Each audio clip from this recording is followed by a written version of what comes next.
Puan, mungkin boleh ceritakan sikit untuk misi kali ini macam mana pula, apa yang Tuan terlibat? Okey, kali ini saya terlibat sebagai pendaki, sama seperti misi tahun lepas. Tetapi pada kali ini persiapannya lebih baik dan ada pengalaman sedikit setelah menghadapinya tahun lepas. Dan tahun ini cadangan kita bermula lebih awal sebab tahun lepas itu kita di hujung musim, jadi cuaca pun tak stabil.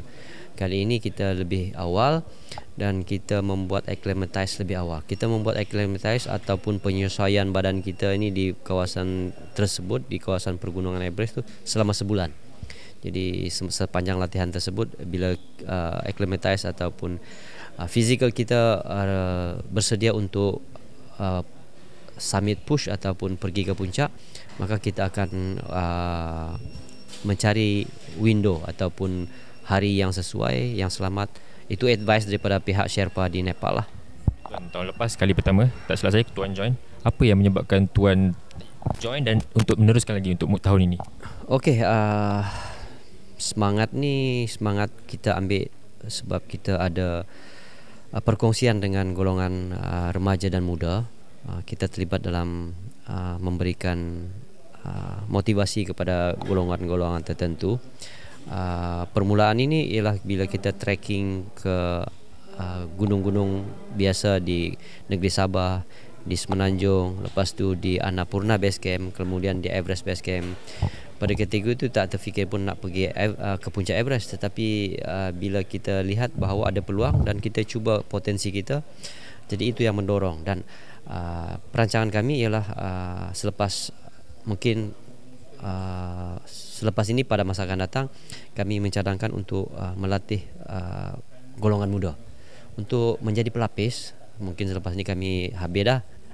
Jadi melahirkan, terutamanya di negeri Sabah, saya bercita-cita untuk ada golongan pelapis di negeri Sabah yang akan menjadi pengganti kepada kami untuk meneruskan misi-misi ini. 8K ataupun 8,000 gunung-gunung di seluruh dunia, termasuklah di Nepal. Tuan, kita tengok bila misi ini, mungkin apa cabaran ni, sebab kita tahu ada juga daripada golongan OKU, mungkin apa cabaran dan persediaan yang Tuan akan hadapi lah di sana nanti?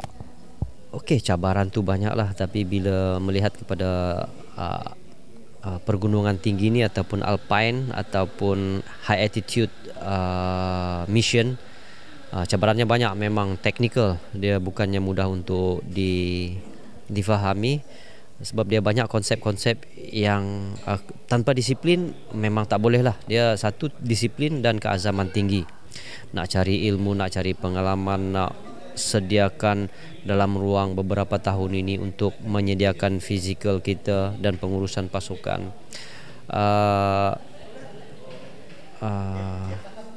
Itu perancangan kita. Cabaran dia bila kita berada di sana tu, sebab kita masuk di alam yang ekstrim. Kita terpaksa menyesuaikan diri kita, mengubah cara kita. Di sini lain, tapi kalau di atas tu bagaimana cara kita minum, makan, tidur, berak, kencing, berjalan dan sebagainya. Kena ubah semua. Bernafas pun kena ubah semuanya. Sebab dari segi berkomunikasi juga ada, sebab ada dengan OKU juga akan join kan? Ya, cabaran dia tu kita itu di antara cabaran, tetapi sebenarnya bila kita dah bermula sebagai satu pasukan, kita dah merancang perkara itu dan kita ada latihan-latihan. Contohnya sepanjang 2 tahun yang lalu kita dah ada latihan dengan Hawari ini, cara komunikasi. Contohnya kalau di Gunung Kinabalu, nampaklah jari, tetapi bila di atas tu kita pakai glove tak nampaklah jari, tapi ada cara-cara komunikasi kita. Komunikasi yang tak ada dalam buku lah, tapi dia wujud semasa interaksi di antara kita dengan Hawari. Contohnya tarik tali, tepuk dia, tarik beg dia, lepas tu komunikasi-komunikasi yang normal tapi dapat disampaikan. Kadang-kadang waktu gelap.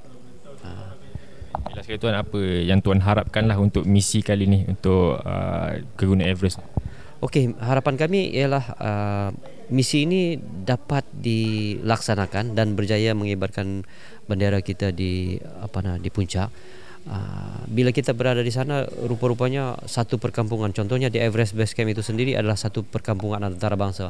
Melihat bendera-bendera lain berkibar di camp-camp di base camp tersebut dan dibawa ke sepanjang trekking mendaki tersebut dan dibacakan, dia menjadi semangat kita supaya kita pun jangan ketinggalan.